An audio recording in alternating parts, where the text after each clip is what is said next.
The following podcast contains opinions which are intangible and pose no threat to your safety. It also contains spoilers, which are very real and may harm your viewing experience.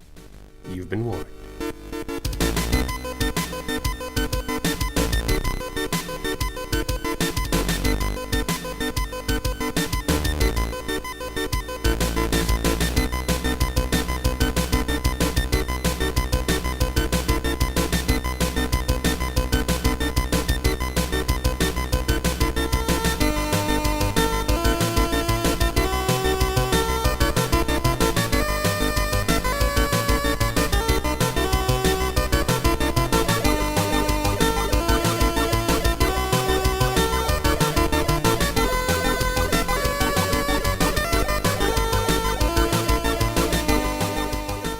I feel like I thought of a million topics while I was mowing the lawn yesterday. I was like, oh, we should talk about that beforehand, but I've forgotten most of them.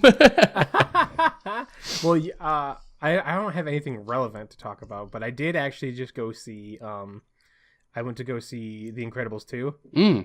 Have you seen the first one? Oh, yeah, millions of times.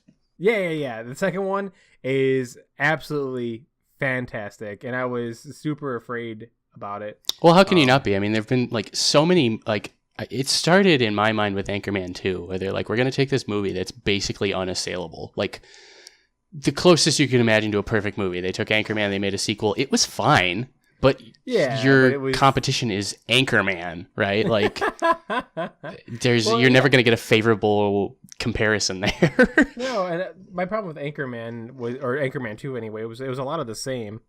You know what I mean? Like, I was worried that they were going to do the same thing with Incredibles, because like they did that with was that Finding Dory? Oh, that was terrible. Oh, I didn't see that one. It wasn't. Yeah, I didn't in theaters. I caught it on TV, and I was like, oh yeah, it was just so boring and completely unnecessary. I might skip that one then. Yeah, no. I mean, I have to watch it, right? Like I've got the Pixar movies. I've seen all of them except the ones that are objectively not good. And so the entire Cars franchise? Yeah, well, I've actually seen the first Cars, but The Good Dinosaur was very underwhelming from everything I've heard about it. Yeah, I haven't seen that one yet. Yeah, it seems like it was very forgettable, which is like, I don't know. I guess like the same thing with how I feel about Banjo and Kazooie a little bit. Oh, are you gonna go there already?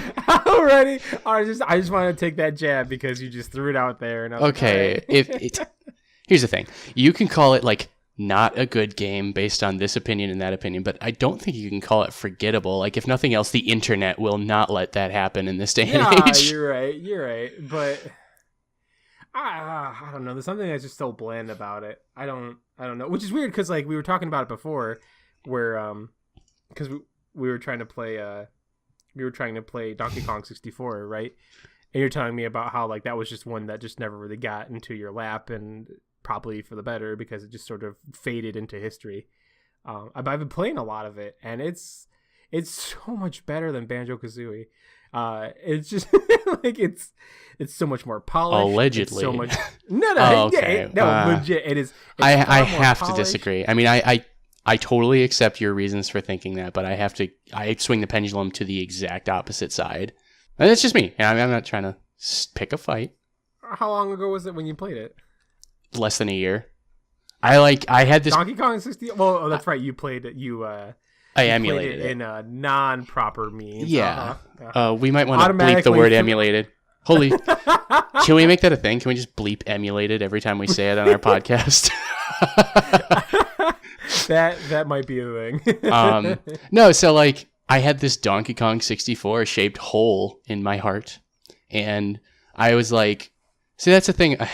I feel like we should save this for the inevitable Donkey Kong 64 episode. But like to paraphrase, and I mentioned this to you before, like it's not that game was really, really bad. Like it's a fine game. I had fun playing it. Yeah. But it was a disappointment. And again, it's kind of like Anchorman 2, right? Like I had these high hopes for it, and it was something that I was really excited about at the time that it came out. And I had all this hype built up for myself. And then when I finally got around to, consuming it, It just massively failed to live up to it. And again, that says nothing about the absolute quality of the game, just how the quality of the game stacked up to what I was hoping for. That's so crazy, because I'm just in the opposite boat completely, because like that's how I feel about Banjo-Kazooie. Banjo, to me, that game, everything it does in a very,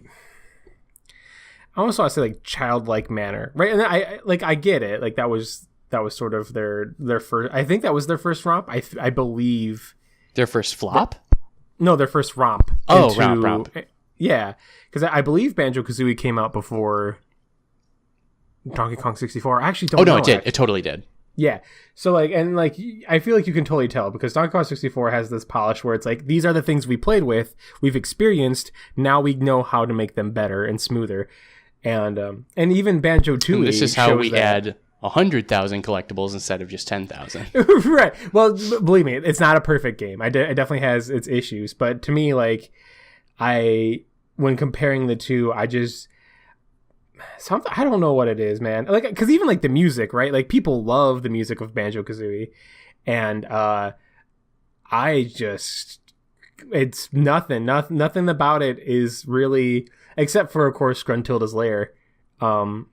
Everything else just does. Whereas like I'll go to bed and I'll be humming all kinds of different tunes from Donkey Kong 64. I will say, like, that is a valid point, but again, like, somewhat biased. If I have a Donkey Kong 64 song stuck in my head, chances are I'm thinking to myself, like, that's a good Banjo-Kazooie song. That's pretty fair, I guess. Yeah. The thing is just that, like, you have no idea how much I wanted to play more of Donkey Kong 64 than I did. Especially, again, with all that, like, 10-year-old cam hype built up in my brain. Yeah. And I just couldn't. Like, at a certain point, I was like, I could sit down and play this. I don't want to. Like, it's just started to feel like a chore. And that could be a lot of things, right? It could have been the point of the game I was. It could be that, starts off strong and peters out. I don't know. I'm not going to comment. I feel like it might have been something, too, with the way we started, right? Because, I mean, you played Banjo-Kazooie before you played Donkey Kong 64, right? Yes. And I was the opposite way, and that's it. It's funny you described it that way, like a chore, because that's exactly how I feel about Banjo-Kazooie.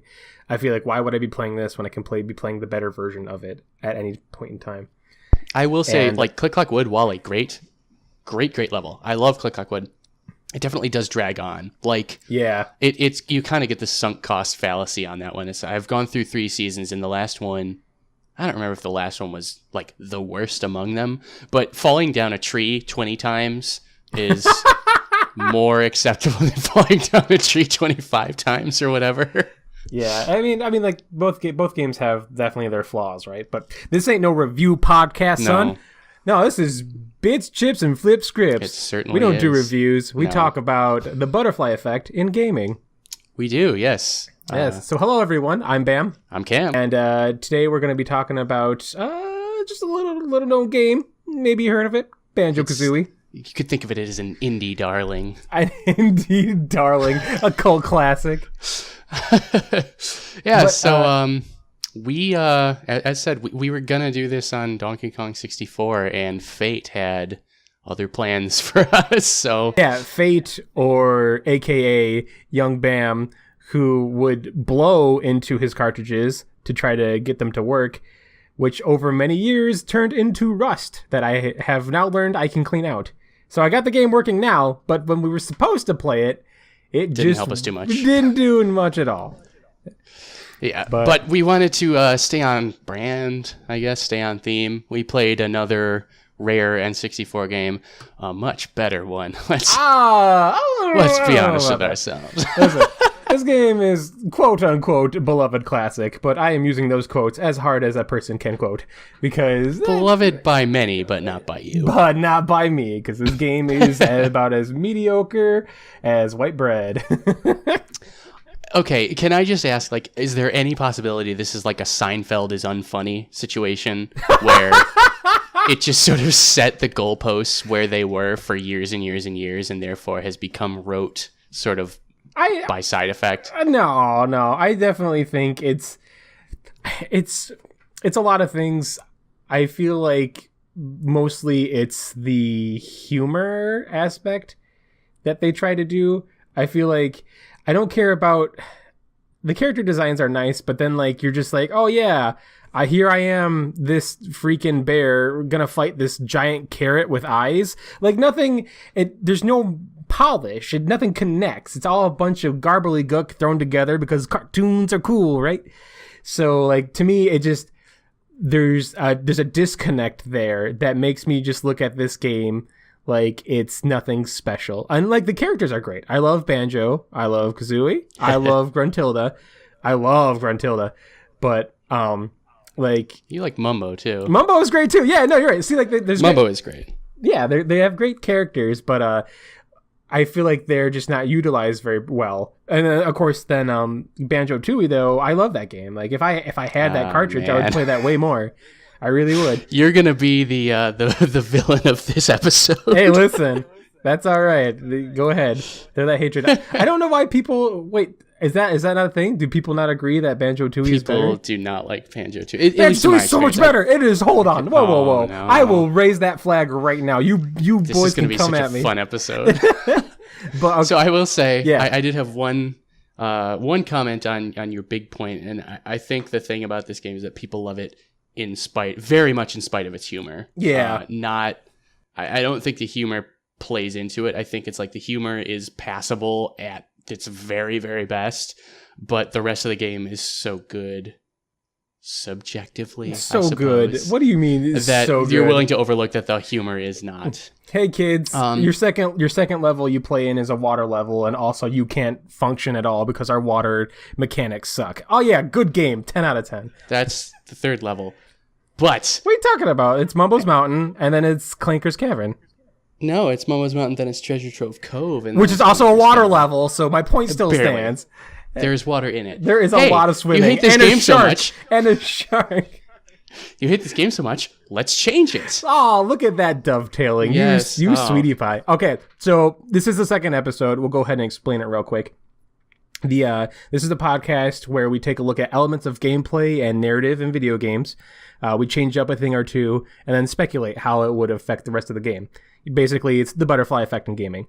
An important thing to keep in mind, I don't know if we hit on this very hard in the first episode, like it's supposed to be kind of a little change, like something that would seem innocuous at first glance, but when you really think about sort of the far-reaching changes it would have on the game, then it becomes something much more impactful. Yeah, I mean, that's the little butterfly wings creates a gigantic hurricane, right? That's the idea. Exactly. And we try to do it while keeping the same... we want the video game to have the same silhouette, right? It has to still be recognizable.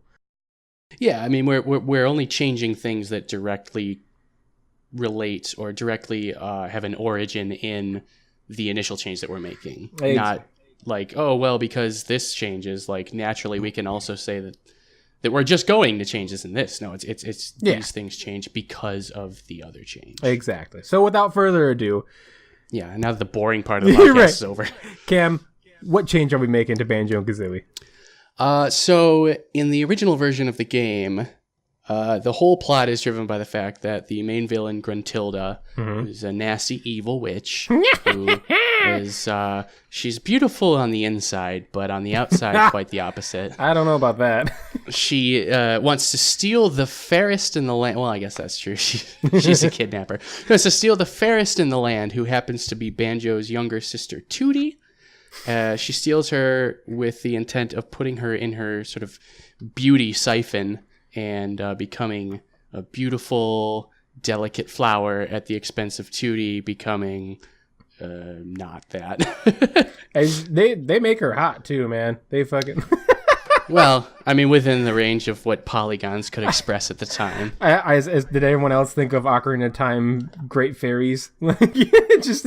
straight up polygonal. Like, that game came out for me at such a blessed time. Like I saw young Zelda, and I was like 10, right? Right. I was about her age, and I was like, "Hey, she's kind of cute." Aw. Yeah, that's so wholesome. So our change, in lieu of Tootie being the fairest, we decided that maybe Kazooie could be the fairest. And I feel like we keep just like treading this gender line, and it's not about that at all. It's just that she's the sort of deuteragonist, and it was sort of a more interesting change than if Mumbo or Bottles, based on solely on their like effect on the plot, if they were the fairest. Yeah, we tooled around with Bottles being the fairest, and although funny at first, we think Kazooie is the way to go. So why don't we go ahead and get Bottles is the prison warden that presides over you not being able to do anything. All right. Listen, if we're going to get into it, well, let's just go ahead and open this door right now. Bottles is the worst part of this game, and I'm glad he dies. Spoiler alert, whatever. In I'm the glad second he dies. one. No, it's not a spoiler for this game. I know, it's a spoiler still. for the very beginning of the next game, which I would argue is not a spoiler at all. But yeah, he's screw Bottles. What? You Bottles can't is double terrible. jump because I said so. You haven't learned it from me. Like, no. That's, I mean, in his favor, like he's like, oh hey, you need this thing, I'll give you this thing. However, it's better later on. You're right, because like it seems more like you're getting a power up than it is you're getting like a just something that you can use like a normal mechanic. But I mean, the whole Spiral Mountain, is that what it's called? The first level is, I think it's Spiral Mountain, which seems a little like Mumbo's Mountain as a response seems a little derivative. Yeah, well, derivative is the name of the game in this one. All right. Starting to feel personal. I'm sorry. Shit. All right. So Bottles is terrible. Yes. That's what it comes down to. However, yeah. So the big change is Kazooie's being kidnapped. Now we've removed was a pretty essential element to the game, right? Like, yeah. First of all, and not the least of which is the name would have to change. It's Banjo-Kazooie. Okay. Okay. But here's my argument to that is Legend of Zelda. That's my argument. I'm just going to leave it right there. Like that is a fair argument. I feel like we can continue to keep it Banjo-Kazooie. But we don't have to. You're right. We don't. What do you got? All right. I had a couple. Mm-hmm. And I thought maybe you could contribute a few. So with Kazooie out of the picture, I think there's a few likely candidates for new sidekick. Oh, new sidekick, heard. Tootie is probably the most obvious choice, although I don't think the most interesting one. So Banjo-Tootie is like the low-hanging fruit. Right. So then my next thought was like, well, maybe that's not what it's all about. Like, and we'll get into this later, but like maybe Banjo starts to kind of assert himself, Kazooie's like, for lack of a better word, kind of a ball buster. Maybe Banjo sort of gains this newfound confidence, right? Like, after all, he's the hero. I mean, Kazooie does help with a lot, but you're controlling Banjo for most of the game. So I was thinking, like, we could get a little more creative with it. Maybe it's, something is uninspired, but very Nintendo 64 era, like Banjo's Expedition. And Snore. The Adventures of Banjo? Yeah. Or we could do something, another rare game is Conker's Bad Fur Day, right? So it could be Banjo's Great Shorts Day. I don't know. Banjo and the Mystical Shorts, heard. Yeah, right? I mean, like... I don't know. Banjo and Tootie is pretty good. Well, and it, especially with, like, the second game being Banjo-Tooie. Like, Banjo-Tooie certainly isn't, like, a stretch. No, you're right. You're not pulling any muscles or anything, making that stretch. Or it could be The Legend of Kazooie, Banjo's Great Adventure. That's poignant. Didn't you just shove Legend of Zelda right in my face? I did again. I started thinking about those great fairies, and now it's on my mind. Oh man, I'm sorry. Me too. We can take a break. Freaking couple minutes in, and we already need to stop for a break. It's a great fairy break, man. Got out my magic meter, so to speak. I'm glad you brought up Tootie though, as far as the name changing, because I think one of the big things that would change is that so in the beginning of the game, like or the original game, right? Tootie gets stolen, and then Bottles is like, "Oh, you need to go rescue your friend," and Kazooie's like, "Yeah, let's go." Steals all your moves. Yeah, exactly. So Banjo clearly does not have any form of self-discipline, like at all. It needs to be directed around constantly.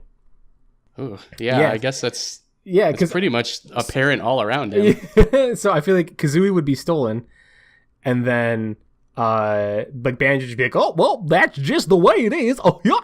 And that's our podcast, everybody. That's the podcast, motherfucker. So I feel like someone's got to tell him what to do and what's going on. And Bottles wouldn't do it because Bottles doesn't even know who Kazooie is. Bottles is like, what's that thing talking in your backpack and blah blah blah. Like when you first meet Bottles, so he has no idea who Kazooie is. So I feel like it would be Tootie. I think Tootie would kind of play almost in the similar vein to like what's the name of Crash Bandicoot's sister? Coco, yeah, a similar vein to Coco. Not to like tread that archetype, but you know, Tootie's obviously the smarter sister. I feel like she would probably be the one to be like, hey Banjo, you need to go rescue this stupid bird because like she's your best friend and you're an idiot and you don't know what to do. And I feel like sisters, right? Sisters, am I right? I have 5 of them. I'm speaking from experience. Actually, I have 7 because I just got married. Oh my word, that's a lot of sisters. I have none. I don't have. You have 1 through marriage, but not yours. Right. Well, I have a 2 technically, I suppose, if you want to include that. But I mean, my younger brother is kind of like a sister. I feel like. Anyway, here's the shovel. Please dig your hole. Nope, we're good. Hole is already dug. So yeah, I feel like Tootie has to play more of a prominent role, right? She's going to be directing Banjo around, and she could almost replace Bottles. I feel like you just get rid of Bottles in general. They kill him off in the second one, so it's not like he's necessary. Man, you really just playing that harp there. I'm sorry. Listen, that's fine. Nothing was lost. That's not true because they make you care about him in the second one. They show all his kids, and they're basically just like, "Oh, don't you feel so sad in this baby game for children? Like we're gonna just insert real emotion and remind you that the world is hard." But no, video games are for escapism. Right. Yeah, exactly. Okay, so yeah, I feel like we could just get rid of Bottles. I like that you went that direction with it because a lot of what I wrote hinges around. It doesn't necessarily hinge around it, but it could easily be the same way if Banjo were by himself or he had a sidekick. Okay. So much of what I came up with was very Banjo-centric. Me too, though. I will say that. I will say me too. There's a lot of Banjo-centric stuff. Yeah, and the ultimate reason for that is that, you know, Banjo's a nice guy at heart, or, I mean, he at least means well, you know, like, we assume he's a nice guy because he does good things, but again, like you say, he's kind of getting pushed around by the powers that be and the bird that insults, which is a good way to say that, you know, Kazooie, in contrast to Banjo, like, has a terrible attitude and basically belittles everybody. She's so terrible. Yeah, so the natural conclusion of that is that I think we can reasonably assume, or at least we're able to because we have the authority of being the people recording right now, I think Banjo's kept down by Kazooie. I think her constant negativity is sort of a drain on him. Oh, interesting. He's really kept from his full potential. Yeah. Because she's constantly telling him everything that's wrong with him and the world around him. Wow, you suck, bird brain. Yeah, that's great. You know, terrible insults abound with Kazooie, just like to him and everyone else, and she just, I keep Kazooies out of my life. I feel like it's very important. I feel like it's very important if you have a Kazooie in your life to cut them out because it's not a good time. No, it's not. But I'm glad you say that. So basically, without Kazooie, Banjo he's allowed to sort of live up to his full potential, right? Live his best life. Yeah, live his best life. Heard, which is great. So this goes right into my thing. So without having to worry about, or without having to rely on, I should say, without having to rely on Kazooie, I feel like Banjo would definitely sort of up his game a bit.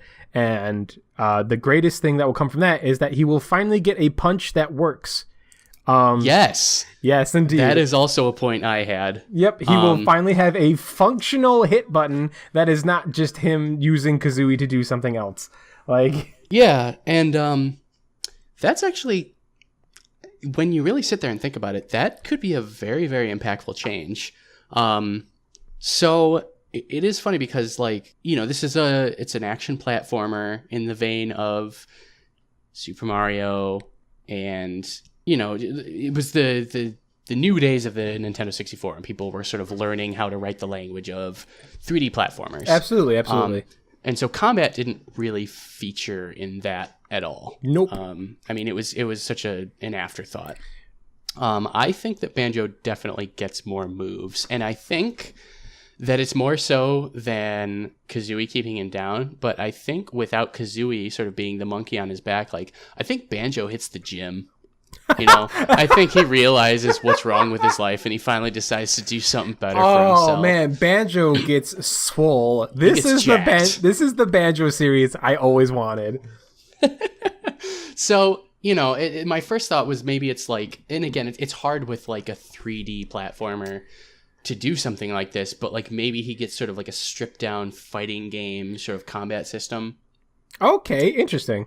But then, you know, again, that doesn't really work in a 3D game unless, I mean, can you see that being a thing? Really? Oh yeah, well that's what I was gonna say. No, easily could we give him a simple combo system? Because he already has one. You know, you hit A 3 times and then he does a thing, right? Sure.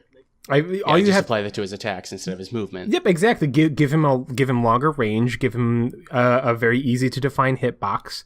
You know what I mean? So that we know when you're gonna throw that punch, if you're gonna hit an enemy or not. That's the biggest problem I have with his current punch, is that you never know if it's gonna land or not. Like, so get that out of the way. I think you're more certain it's not going to. You are. You're at any given moment than that it isn't. You press the punch button, and you're like, oh, I'm gonna take damage here. Cool. That's what I want. Pretty much. It's like, oh, I wasn't pushing the control stick enough, so I have this crappy punch that I have to commit to. No, absolutely. I mean, like, give him some claws. I feel like Mario did it really good. You see Mario's fist get bigger, and I mean, if you gave Banjo a couple claws, I mean, it would make more sense too for like how he climbs the trees and stuff and does all the other bear things. You know, like, give him like a good swipe animation so you can see where it's going. Easy stuff. Yeah, I mean, God forbid a bear be a bear, right? Right, exactly. Oh, yeah, have him do like, no, he doesn't need a bite. Maybe he gets like a roar that he can use to knock people back. Kind of like, we can give him better moves and more moves from this change, which is great. I love it. I like that idea. Sure. And so from there, I kind of said, like, granted, this runs in opposition to like all the great points that you just raised. You know, my thought was that like a fighting game system that's not a fighting game in a 3D platformer might not work so well. So then I was thinking, like, well, you know, the sort of the 3D plane with a fighting game system is basically the formula for something like Devil May Cry. You know, like a platinum game. That's basically exactly what that is. You're right. Yep. So, not a fighting game in the traditional sense, but certainly in its spirit.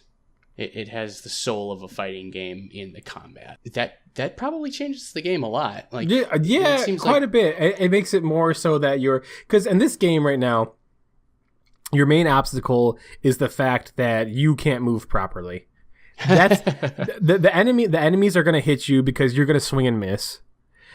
You're gonna fall because it's too narrow and he has a weird turn, or you're gonna drown because you can't swim properly. Those are the main obstacles here, which honestly to me is one of the biggest detriments to this game.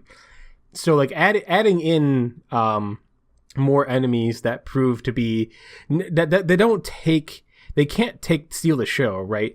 As much as the combat can be interesting, the main point is it's a platformer.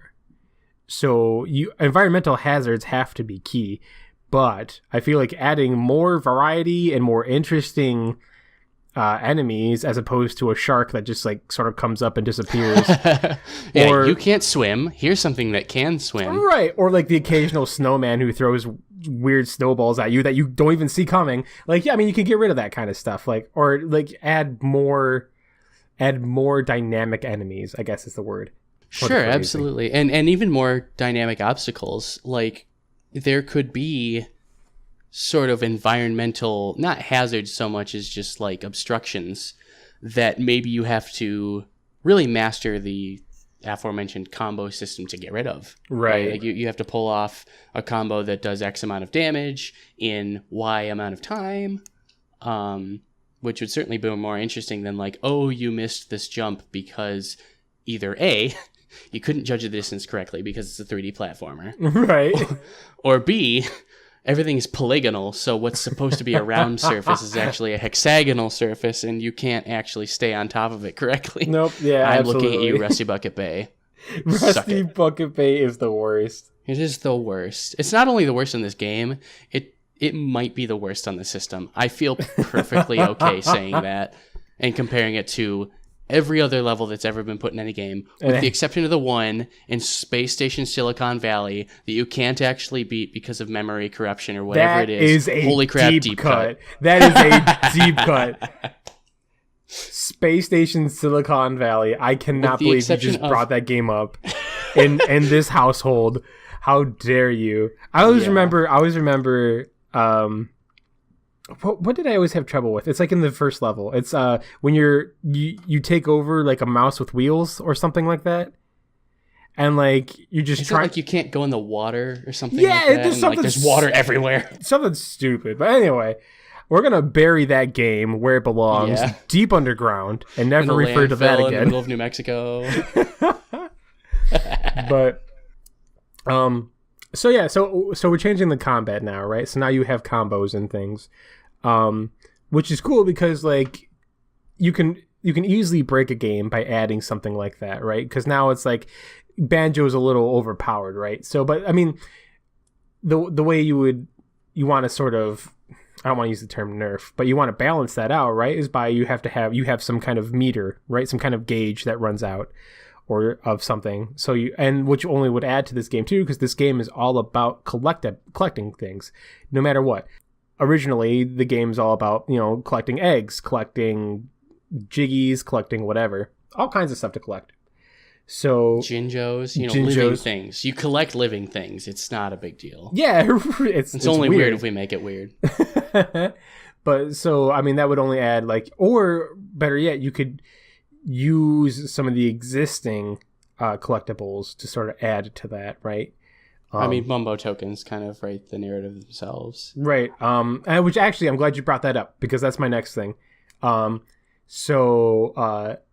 Actually, since we're on the topic of collecting, I wanted to talk about how I feel like now that Kazooie's out, we sort of have a narrative reason to be collecting the things that we already collect. Right? It's not a Banjo game if you're not collecting feathers or notes or puzzle pieces. I feel like or eggs even, you know what I mean? Like those are very central to it being a Banjo-Kazooie game. Sure, but like why does a bird need feathers or eggs? Exactly. Like there was no point. Like the bird already has the feathers or the eggs, right? But Banjo doesn't. So we could keep the whole flying, you could keep the shooting eggs or whatever. But now it sort of makes more sense narratively why you're collecting these things. And even like notes, for example. Like the song notes could be like clues left behind by Kazooie, right? Because birds sing, right? That's a thing. I feel like that's a comical thing. Like, so maybe every time, like you're collecting the notes because it's Kazooie leaving them behind to sort of help you get to her, which is why they open up certain doors. It's her leaving clues into Gruntilda's castle. Well, and also we counteract the gross and irresponsible note inflation that has been occurring these 20 some odd years. Jeez. No, but I mean that's such a good point, right? Like, I mean, okay, I guess you can like it makes sense because it's a game, and like, oh, you're a bird and you have feathers and the feathers make you fly. It's like birds have thousands of feathers already. They are not in the market for more feathers. Like that would be like me being in the market for hair. Bad dancing. Bad, or that works or too. Hair. That's good. I feel like there's no point to have that kind of stuff in the game as it is. Because like this game is just a melting pot of mishmash, right? Like it's like, what do kids like? Kids like cartoony characters, done. Kids like weird rhyming schemes, done. Kids like puzzles and notes, I guess, done. Throw them in the game. Why are you collecting these? Because it's kid friendly. That's the only reason for this game. It's all as basic as it comes. There's a very heaping scoop of because I said so. Yeah. With so much of this game. No, absolutely. So like I feel like it means so much more because that's again, not to compare the two. I know they're different games, but screw it. It's our podcast. We're gonna do it anyway. And Donkey Kong 64. There's nothing you collect that is not relatable to the apes. Not a single thing. Everything is all some kind of fruit that they would eat in like Africa or whatever. It's always something that like it's very natural. Like even their weapons they get are all like they look like wood. Like they made them themselves. It all sort of connects, and I love it for that. That's the kind of aesthetic polish I wish this game had. And I feel like by removing Kazooie, we could sort of give that polish to these collectibles you're looking for. Not the puzzle pieces. Puzzle pieces are still random, but whatever. It's a Banjo game. You got to have the puzzles, right? You got to have them puzzle pieces. Yeah, and let's just real quick talk about how like it just is an extension of bottles, like holding hostage all your good moves. Like it takes you 3 puzzles for the game to allow you to put all the pieces into place at once. That's so real. Like, you know, again, like I love this game. Oh yeah, sure. And before we played it, like I probably would have been okay saying like there's really nothing wrong with this game.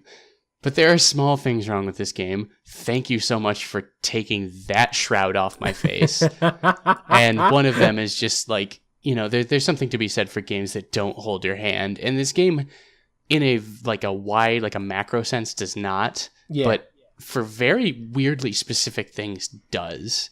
No, yeah, it's strange because like it doesn't tell you how to get around Gruntilda's castle, so like it's so easy to get lost.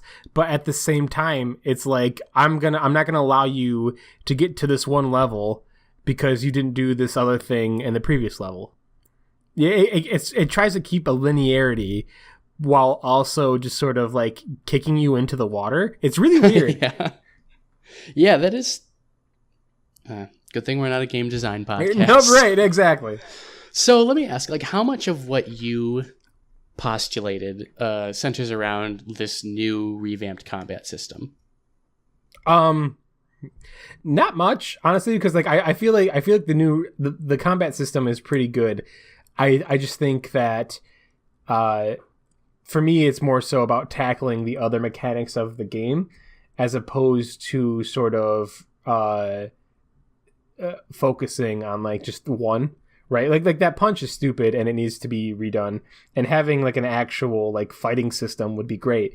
But there's a million other mechanics this game throws at you that I feel like need addressing as well. Sure. Do you like one in mind specifically? Well, so like for example, we were talking about so like now the collectibles become meaningful. It makes sense why you're collecting feathers and notes because they're things Kazooie's leaving behind for you to find her. On top of that, I feel like, well, I mean, like, what about the boots, right? Like, you can't run across the swamp if you don't have Kazooie's long legs. I hate that. It's so dumb. Why would you make that a thing? Anyway. If you sold boots on the market that made people's legs grow, you would have a lawsuit that, like, okay, but before you pushed it out the door. So again, not to bring it up, Donkey Kong 64 does it better, because like instead of being like, oh, here's this one item that you can only use for this one specific occasion, it's like, oh, here's this one move set you get that will allow you to do different things. For example, so their quote unquote boots, if you will, is that DK gets an invisibility power up that he can do when he jumps into a certain barrel. So it allows him to be invulnerable so he can run across the hot sand or murky swamps or whatever. And on top of that, though, it also allows you to blow through enemies. It also allows you to take no damage no matter what you're doing. You can go in through fire or lava or whatever. It has different applications. And that's where I feel like a lot of the power-ups in Banjo fail is like if I get those boots, all I can do is run on things I'm not supposed to touch. That's it. That's literally it. What's the point? And they're stupid and they look dumb and they're green. I hate them. So they stole all my money. Yeah, and exactly. They wrote The Last Jedi, and they leaked the gas into Greendale Community College. So what I was thinking is, so let's just get rid of those dumb items you get, like the fast shoes or the boots or whatever, and replace them with a very what I feel like is underused mechanic in the game, and that's Mumbo's magic. Instead of being like, oh, now I've got boots, it's like, oh, now you're like an armadillo and you can like you have armor or something. That's a really good point, because like especially like as you said, the wading boots, which let you walk through one type of terrain. Yeah. You later on in the level become a crocodile, alligator. I don't remember. Hey listeners, tell us which one hangs out on water and land. That's right though. That's a good point. Yeah, whichever one it is, you become that animal. I think it's an alligator. It totally invalidates the need for the boots. I mean, I totally forgot about that. That's ridiculous. Well, it's less convenient, right? Because there's only one Mumbo hut, and there's like 6 places where you get the boots in that level. But on the other hand, like that could just be a failure. Like, why do you need to go to Mumbo's hut? Like, why couldn't you do this other thing to become an alligator or whatever? I mean, it's not set in stone. Right. But I feel like, but it's so much more fun being a cute little alligator. That alligator's adorable, right? Like, or even like when you're like the walrus, right? Don't you become like a little walrus? The walrus is, and Frazizi Peak. Yeah. Like there's so much fun. Like I want a Mumbo in every level that allows me to do something. You know what I mean? Like that would be so much more fun than just like the few times you do get it that are honestly unnecessary because there are other things that allow you to do those same things in the first place. Well, here's how little faith they really had in the whole Mumbo system is in Click Clock Wood, which is the aforementioned level that has 4 different versions and each one is a different season. Yeah. And you enter each one through a different doorway and blah, blah, blah, blah, blah. You can only be the bee, which is the transformation for that level, in the spring level. Are you serious? Yeah. I remember so for that. a quarter of a level. And like granted that's you're right. That's kind of about as much of any level that you use the animal transformation, but like they could have done more with it. Yeah, I feel like it's a great mechanic and it's a fun mechanic and they did nothing with it. And that kind of hurts me a little bit. Like, well, I don't want these stupid shoes I can grab. Like, I want to turn into these other animals that are fun to do. And they're all adorable and they have cute designs. I mean, like, I don't know. I feel like that was a missed opportunity. And I feel like taking out Kazooie gives us the perfect reason to be like, well, crap, now Banjo can't, use long legs to get through something. Or maybe, he can't do whatever. But now he's an animal that can, right? Yeah. Yeah, it's already there, right? Exactly. We're not even reaching from thin air here. Like, this is kind of... we're just patching in big holes. Yeah, no, it would be great. And I like you said already, I already love Mumbo. And, like, you could bring more stuff with that in. Sure. So, I think an important thing that we've definitely talked a lot about gameplay. And to be fair, like, this game is very... heavy on gameplay. Like the narrative definitely takes a back seat, and that sort of goes along with what I was saying about the humor earlier. Like people like this game in spite of its rather terrible humor. Right. To be fair, the complete narrative you already described at the beginning of this episode, right? Like it's not a Dickens tale where it's like 100 and something pages long. It's like, no, it's you could really describe the entirety of this narrative in less than a page, I feel like. Yeah, and it would be the same if you didn't have to go through any levels. Like if it was like, oh man, Tootie got stole, and you walk into the castle and you fight Gruntilda, and then you rescue your sister. Like the synopsis would remain identical. Yeah, no, absolutely. However, there are some key points I think that would change. Sure, yeah. So I have to sort of make an aside here. So the reason I asked like how important this new combat system was is that I looked at sort of an alternate universe compared to an already alternate universe where like I think Banjo might just become more chill once Kazooie leaves, right? Like he's confident in himself and he knows the world around him is a good place because he's not having flaws constantly pointed out to him right by this bird with a terrible attitude, right? Yeah. So I think he becomes more heroic, more rugged. Maybe he talks his problems out a little more, which is in direct contrast to this whole like he gets jacked and has great combat. No, right? I think hard that's to reconcile the two. Yeah, I think that's great. And actually, this literally goes right into my next point. I'm glad you brought it up, because that was one of my things. Is that I feel like Banjo would make less enemies. Yeah. Yeah. So, for example, like the crab in Treasure Trove Cove. Yes. Playing that again, what was it, like less than, or maybe a little over a week ago? Yeah. It was like that fight happens because Kazooie's like, "Hey, you're dumb and you suck." I mean, she does it probably less tactfully than that with the attempt at humor, but right. That's the reason that giant hermit crab starts swiping at you. So I think Banjo would walk up and like just say, "Hey man, how's it going? Like shells, they're pretty cool. Like how's your shell? It's awesome that you're going your own way and you picked pink. It really shows a conviction to oneself, and like he would just be so I much love more this chill Banjo. and This cool. Banjo is a friend I would have. Yeah, absolutely. This Banjo is the best type of friend to have. That's what, and I always feel bad. Like speaking of that level treasure trove, where like there's that hippo, right? I forget his name, but like Blubbers or whatever. I think that's it. Yeah, Captain Blubber or something. Yeah. He speaks in belches. Yes, and he's just crying and he's hurting, and then Kazooie says something along like she just starts ripping him down, and it's like, whoa, man! Like, are you even like? What are you doing? This poor guy, he's lost his treasure. He's hurting. That's a nice wound. Let's pour some salt. Yeah, that's exactly what she does. I mean, granted, he's the devil. I mean, granted, like he's not an enemy, but I feel like maybe you would get there's something else you could get as a reward for Banjo being just a nice guy. Like, hey man, it's okay. Don't worry about it. I'll find it for you. Being a kind person is its own reward, really. No, I mean, yeah, absolutely. And Banjo is just a sweetheart, so we're led to believe. So far. No, I mean, I think he legitimately would be. But so other thing narratively is that like Kazooie's moves are the most damaging. So that does work well with the whole Banjo's nicer to people thing. And again, it does almost feel like we have to pick between one or the other. Like, is he more chill, or does he have better combat? I feel like, I don't know, man. I feel like that's an old stereotype. Either you're buff or you're nice, and it's like, nah, man. Sometimes Crews. you can be Terry Crews, exactly. Terry Crews. Okay, this is super gonna date this podcast episode, but I have to say it. That fucker just went up in court. And this is not the alcohol talking. I am being 100% real. When it's like he laid down the line.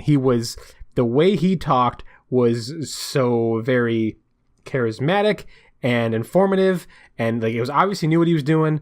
But at the same time, that guy's muscle is like the size of my head. Like that man is a treasure to society. Well, and like again, not to get too like topical, but like if someone like that can be the victim of that sort of thing. Then it could easily happen to me. Oh, absolutely. Absolutely. I have the muscle mass of a cardboard box. So it's a real reminder of like real problems that exist in society that maybe don't get as much lip service as other things. And that's not to devalue those other ishes, but no, absolutely. Yeah. And I agree 100%. But that being said, anywho, I know, right? But no, I feel like we don't have to sacrifice Banjo's good, positive attitude for his strength. I feel like he can be a gentle giant, and I feel like we can use that strength for other means. Like maybe he's capable of climbing. He's a bear, right? Like we could put that strength into other what's the word I'm looking for? Endeavors. Yeah, absolutely. As opposed to just solely for combat. But at the same time, I feel like it's very important that we realize Kazooie is the meanest person alive. So the fact that we're removing her, it would change the game a bit. I don't want Banjo to be equally as mean as Kazooie. I feel like I don't think anybody does. no. So like that's not the thing this game would suffer for. yeah, exactly. When Kazooie gets kidnapped is a lack of meanness. Yeah, and no offense to Banjo, but he's also not the brightest, right? But with that sort of lack of intelligence comes, a heart of gold. And I feel like that should definitely play narratively as much as it can. Honestly, now that I think about it, I think that... Is Kazooie my problem with this game? Kazooie might be your problem with this game. And honestly, if you were like... Because we've been back and forth on how like, this is a good game, this isn't a good game, this is a good game, this isn't a good game. If you were to finally like prostrate yourself before me and be like, the reason I hate this game isn't because of these reasons that you like it, it's because Kazooie is awful, I'd be like, that's totally valid. Please continue to hate this game. Oh, there are some avid Kazooie fans out there right now who are pretty angry with us. You know what? But the best part is they probably won't hear this podcast until like we're on episode 50. So probably not. Yeah, I wonder what the Venn diagram is between like Kazooie fans and people who see either of our, Twitters. Or, listen to Melman. Shout out to Melman. Shout out to Melman. Melman is awesome. Oh, I love that opening. It's so good. But anyway.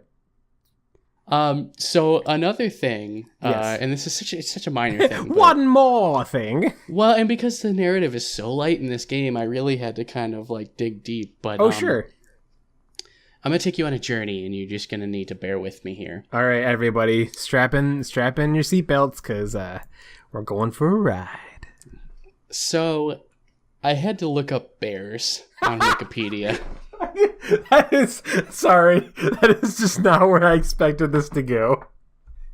Continue. So, I looked up bears on Wikipedia, and I sort of wanted to see what their effect was on the world that we live in, and maybe use that as sort of a real world springboard to sort of richen this. Is richen a word? To enrich. Enrich, there we go. To cut that out. Cut out the richen part. I'm leaving it in. To enrich this fantasy world, and it turns out that bears, and I think specifically black bears, although that might be wrong. Anyway, some species of bear has a symbiotic relationship with forests because they go to the river and they hunt for salmon and they eat like sometimes all of it, but not necessarily. And when they're done, they just leave the salmon carcass wherever it is they decided to eat. All right, I'm gonna totally nerd on you real quick, and okay. I apologize for this, but that is both black bears and grizzly bears, okay. Alaskan grizzly bears, and when they eat salmon, they actually prefer to eat the brain, and they usually leave the rest. They eat a lot of like the brain tissue and like the head stuff, and they actually leave most of the other stuff there. Bam knows about fish and bears. For some reason, I love zoology. But anyway, continue. Yeah, so the carcasses of these salmon after the brains are eaten act as fertilizer for the forest, and therefore, yeah. There's a lot of bears, leaving a lot of fish in the forest, and some ecologists have theorized that black bears and grizzly bears may be partially responsible for the size of some of the forests that exist in the world. Yeah, bears are awesome. Heard. Which is a very long-winded way of saying there's a tree character in this game, and his name is Trunker. Yeah! And you first meet him in Gobi's Desert, and then you water him by robbing a camel of its nutrients. That's a way to put it. Which is a Kazooie thing. You have to use a Kazooie move to do that. Yep. So that sort of led me to think, like, how could this character still be relevant when you're not watering him by assaulting dromedary? And so I was thinking, like, Banjo and Trunker could help each other. Like, maybe Trunker invites some of their friends to wherever Banjo is. Banjo can, maybe they're very small when they show up. Banjo can catch some fish, and of course it would be presented very lightheartedly. The fish would have smiley faces, and they wouldn't be getting eaten. They'd just be getting migrated to the land. Yeah, I sure. don't know. I mean, that's again. Banjo clearly eats honey, so I Yeah. feel like we don't need to bring in the fish aspect. Right. Well, I mean, the end result of this would be that the trees would grow tall, and maybe this sort of gets into how the end boss fight would change. So maybe we put a spoiler warning here. Oh, it doesn't. There's a spoiler warning at the beginning of the episode. We're good. That's true. So the end boss fight relies very heavily, or at least a good portion of it relies on being able to fly. So Yes. you wouldn't be able to do that if you're just a bear, or a bear with another bear. So this would be some other way for you to like get up in the air, because it's a witch flying around on a broomstick. So I'm thinking maybe Trunker shows up during the last boss fight, and then you give him I love this. Yeah. and his other tree friends fish to grow. Then you climb the trees, and then you're up in the air, and you can attack Grunty. That's so cool because like that also shows like because Banjo definitely has like that attitude now of like, oh, I might as well help everyone out the best I can, right? So Sure, it's like Billy Madison. You know, you apologize to the guy you bullied in high school, and then he prevents you from getting shot by a crazy executive. right. That- Yeah, same concept. just like Billy Madison. No, I love that idea though. I feel like that's great. And I feel like that's sort of like the ultimate outcome of sort of Banjo doing this on his own, right? Like this. So I feel like that it's a very full circle approach, right? Like now we sort of get like having lost Kazooie, this bear has gone through all kinds of changes, mostly for the better. But in doing so, like now finally, like he starts off like bettering himself, and then he starts bettering the world around him, and then it all culminates at the end with helping out the trees, and I think that's awesome. And I want to take it a step further, if you'll indulge me. Absolutely, and I will let you do that. And the only point I want to make here is that it's very telling because it's just so storybook, because the tree in the original game is such a minor character. Yeah.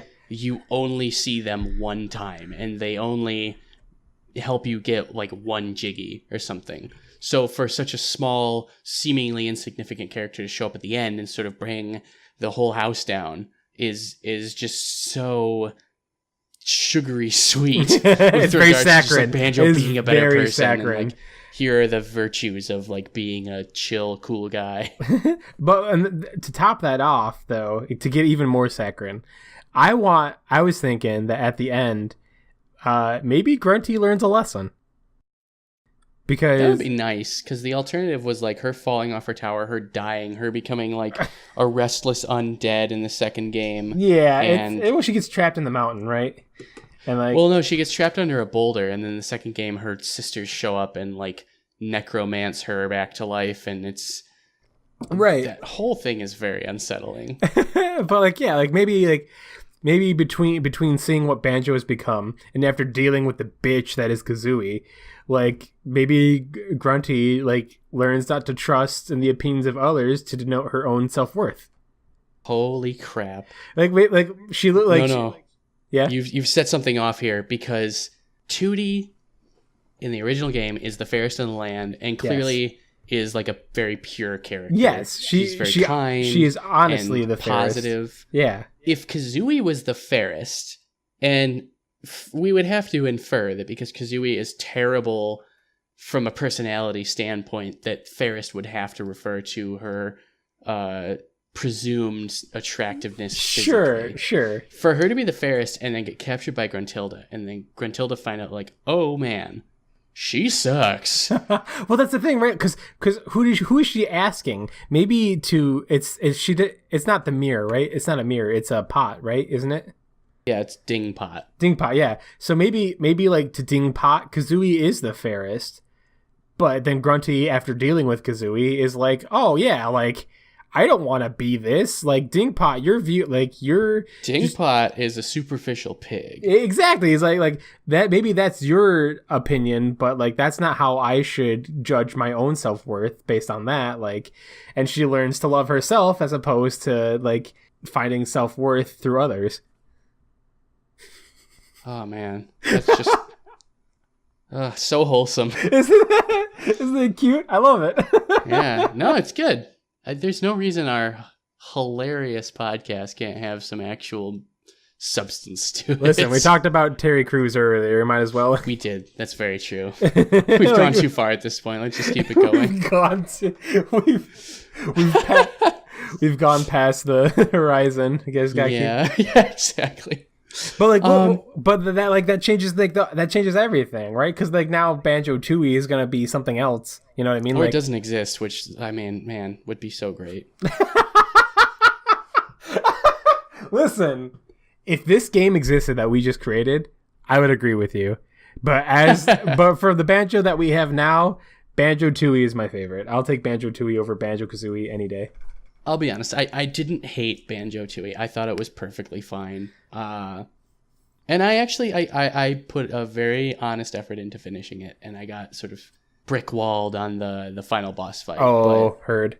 I can definitely, like, after reading some criticisms and taking in some opinions that were not my own, taking a balanced viewpoint, like, I can see what's wrong with it, you know, and I think sure they just added a bunch of unnecessary crap that wasn't present in the first game, that some of it was better, but most of it was unnecessary, and it was just kind of like a don't fix what ain't broken. Yeah. Subjectively, I see, though, asterisk. that's where we differ, because like don't fix what ain't broken, but I feel like that game Banjo-Kazooie is heavily broken. Yeah, well, but I mean, like, that's how, at least it ain't nuts and bolts. Oh. Yes, that's something we can all agree on. So a few quick things that just maybe didn't connect to anything else we talked about. Oh yeah, I want some random threads that you can throw at me here. So do you think that swimming is more or less terrible without a bird? Because, you know, Kazooie's wings are the most efficient way of swimming in the original game. However, Banjo gets more jacked. Maybe he's a more efficient swimmer. Maybe he put some like research into like, how does Michael Phelps do it? Oh, he does it this way. That's way better than a bird flapping her wings. And I think there could be a case to be made for either way. Yeah, no, I please, just whatever it takes. I don't care what we have to change. Make the swimming better. For a game that loves to use water, please just make the swimming better. That's all I ask. Did you ever play any of the Ratchet and Clank games? I did not. I missed out on that because I was not an Xbox person. They were actually PlayStation. Were they really? Yeah. Okay, then then the real reason I missed out is because I was a Jack and Dexter fan. Oh, I love Jack and Dexter. But to circle back, sure. I've only played the second one in any like appreciable amount, but the swimming in that game was pretty good, right? So you like had Clank as your backpack that had propellers, so you had like a constant swim, and then you could like accelerate in any one direction, and it was a lot. I feel like it was what Banjo-Kazooie wanted to do, but maybe couldn't pull off in that generation for one reason or another. That doesn't relate. I just thought it was worth mentioning. No, I can totally understand. Like there are games, and like like that's a later console, so it's kind of hard to say. But I mean, like even in the 64 era games, like there were other games that had better swimming. But like a lot of them, it was all about using like some kind of propeller to push yourself forward, right? Like, for example, in Banjo-Kazooie, it's the wings, right? You use those wings to really give you a boost. And Mario, he just had really good, I don't know what you'd call that. His upper body. Oh, yeah, right? Pecs for days. Yep, so he could just, like, push himself forward. Surprisingly enough, I'm surprised no one ever took it in the same route that Mario Odyssey does. Mario Odyssey swimming is super simple, but it's super effective. Not when you're a fish, just plain old Mario. And it's how am I not remembering this? Isn't it just kind of like an up down? All it is just like in the 2D games. So basically, you press your jump button to pull yourself upwards, and if you don't pull yourself upwards, you just automatically fall down. Okay. It's super simple. It's How did basically that take just jumping. 25 years to do? For fucking real. It blows my mind because it is so simple and it's so effective. You have so much control. And I choose to take a more optimistic view because, like, Nintendo of all companies should have tried that. And there's a lot of Mario Odyssey that sort of has its roots in, like, here's an idea that should have just been there all along. Right, I like to think that they tried it a million different ways and finally found the one way that worked, right? After all these years of not being able to do whatever it is they're trying to do. And I mean, to really bring it into the modern age, like Banjo-Kazooie 3D platformer, like the 3D platformer hasn't worked, in my opinion, I don't want to say since Banjo-Kazooie, but definitely in that vicinity. And I know you don't like the game, but a lot of people, I think, would agree that Banjo-Kazooie at least existed, like, if it wasn't the shining example, like, existed in the golden age of 3D platformers. And I know a lot of people, like, I thought everyone kind of liked Mario Sunshine, but I know now that is not the case. Yeah, it's kind of, I wouldn't say it's 50-50, but it's close, right? Like, it's 60-40 maybe. I feel like 60-40 in favor? In favor. More, Yeah. I mean, there are more people like it than dislike it for sure. But I mean, Mario Odyssey is kind of like, everyone loves that game.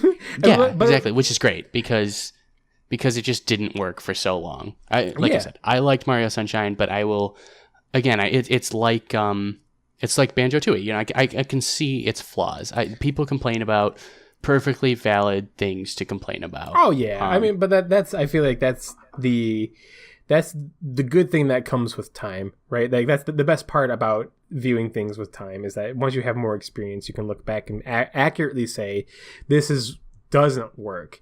You know, that a big one for that would be like Mario Galaxy. I absolutely love Mario Galaxy, and I never saw anything wrong with it. And I didn't hear anything wrong with it until recently, and now that I hear more people that have opinions that are negative about the game, and not even like super negative, but just critical. They're critical about it. I can absolutely find validity in their points. I may not agree with them, but I totally see the validity in it, and I feel like that wasn't a thing a decade ago. But with time, as things age, people are willing to look at they can see it through a different lens, through the lens that is experience. And I feel like that holds a different view on things, which I thought Banjo-Kazooie would get better with time, because I really didn't like it before, and I honestly thought it was just because I had played Donkey Kong 64 before it, but I still feel the same way. That's fine. I give you credit because I try, man. You did play it very, very recently, so you are equipped to say modern day Bam doesn't really much care for Banjo-Kazooie. Yeah. Oh, okay. I've got one more. Sure, let's go for it. So Banjo's a bear. No, that's not the point. Okay. That's not the whole point. Banjo's a bear, and bears hibernate, but like Kazooie never shuts up, ever. And she's a bird on top of that, so her not shutting up is squawking day and night. Yes. Much like any bird you would ever run into in real life. Birds. That's just real birds right there. I don't think that Banjo has had a decent hibernation ever, or at least as long as he's known Kazooie, which, given their sort of implied bond in the game, has to have been a long time. Yeah. I think that Banjo gets some good sleep over the winter after Kazooie gets kidnapped. He waits a whole 6 months before even trying to go rescue her. Or maybe it might be sort of off screen, so to speak. Mm-hmm. Maybe the whole adventure actually takes him a year to get her back, and in that time, at some point, he hibernates. But I definitely think it has to happen. Maybe that's the game over screen. It's just instead of where 2D gets transformed to an ugly mess, it's just Banjo being like, "Well, I'm going to sleep now." Heads into his cave and then throws on a blanket. So fitting. So here's the fun part about that is that Banjo's so sleep deprived that he's sort of bleary eyed all the time. Like maybe he sleeps for 6 months, his eyes clear up, Maybe that's why the textures in this game suck so much. That's because what it his is. experience as Banjo. It is. He hasn't slept.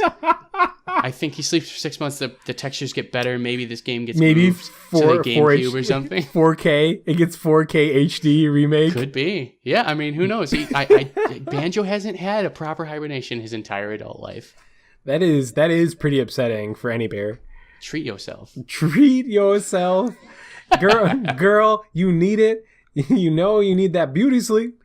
Oh my lord, I love it. I love the idea of Banjo sleeps instead of saving Kazooie immediately, and he wakes up and everything is 4K HD. that is my favorite. If they're ever rebooting this series, please let us get a hold of it because that would be awesome. You know what the best unintentional splash damage of that change is? What? Is that by going straight to 4K, you entirely skip over nuts and bolts. You're right, that is the best part about it. So, Bam, do you have any final thoughts before we take a break from Banjo-Kazooie? Yeah, it's interesting because, so this game is definitely more simple than the last game we did. God of War 2018 is definitely more narrative heavy. It takes a lot of time to tell a story, which allows us to sort of play with it more. I was really worried about this one because, as we mentioned earlier, the story is so simple. Yeah, and I will jump here and say, just to the listener, as we were playing through this game, it took me a good 2 hours to latch onto anything that was going to yield results here because it's this game doesn't have a lot of frills to it. It's you jump into the game and you just start playing, and that might be an analysis in game design that we're not going to go into, but realistically, there's just not a whole lot to mess with. But that's the thing is we could mess with all kinds of things, but again, we want to keep it recognizable. And I'm surprised, and that's the other thing too is I'm surprised we were able to make this change while keeping this a Banjo-Kazooie game. Nothing about the changes we made me think, oh yeah, this is just Dark Souls now or anything. It's still Banjo-Kazooie. I'm picturing all the changes in my head, but it's still those 64 graphics. You're doing this now, even with Banjo's new 6-pack. And his hibernation. And his 4K HD hibernation. But yeah. So I mean, in the end, this game is very simple and as such, it's hard to change anything without making a massive impact. But at the end of the night, this game sucks to me, so I'm totally down with changing it up. I'm totally down with changing it up a little bit. There we go. We just brought that all the way back around. I do want to say, as much as I hate on this game, I want to make it abundantly clear. This is not a bad game. I don't think it's a bad game. I'm not even saying objectively. I mean, personally, I don't think it's a bad game. I'm just saying, I don't get the hype for it. That's all. To me, it's still fun. If I had an N64 and only this game to play, I'd play the shit out of it. It's not a bad game. It's not my favorite is all. That's so interesting. That is, I think, legitimately the first time I've heard you express that sentiment. That might just be a testament to how devoted you are to making the show interesting. But it's a very fitting parallel to the way I feel about Donkey Kong 64. See, that's so, I know, it blows my mind how we're literally on the opposite spectrum for these two games. I don't know how that lined up, but it did. But it's cool though, because I like rare. It is rare.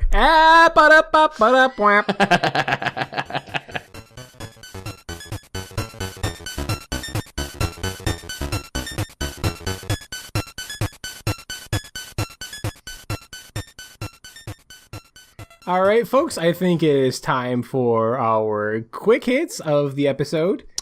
Yeah, so I hate to sort of steal the show here again, but I think I've got a good one. All right, wise guy. If you think you're so good, lay it on me. What do you got? All right, well, what's the best nostalgia-fueled 8-bit fake game It's come out in the last 4 years or so that has an expansion on the horizon with a blue protagonist. Mega Man. Wah, wah. It's Shovel Knight! Yeah, Shovel Knight! Woo! If you don't love Shovel Knight, you get the hell out of here. Yeah, get out of here. We don't want your company. What if Please- Shovel Knight... Please keep listening. What if Shovel Knight found a shovel at Lowe's and kept walking? He found a garden implement he liked better. What if he had a pair of shears? So, here's the thing. I feel like shears are the best tool. Because when you... initially, I was thinking about it, and I was like, maybe like he got a rake. Right? Like, maybe he was raking stuff. But I feel like a rake doesn't have that many applications. I feel like shears are good. Shears are really... you use a rake. It's got enough similarities to a shovel that I don't think it's Does a it though? drastic change. Yeah, well, I mean, it's like got a long handle and something on the end, and like, yeah, there'd be leaf piles instead of like rock or dirt piles. But ultimately, like, wow, not too much is gonna. You have blown my mind, sir. You're right. Shovels are just so tuned in on Shovel Knight. Shovels are just rakes. They're just Rakes for dirt. 10 rakes for dirt herd. But no, shears, that's interesting. How much more violent does this game become? This game becomes bloody as all heck.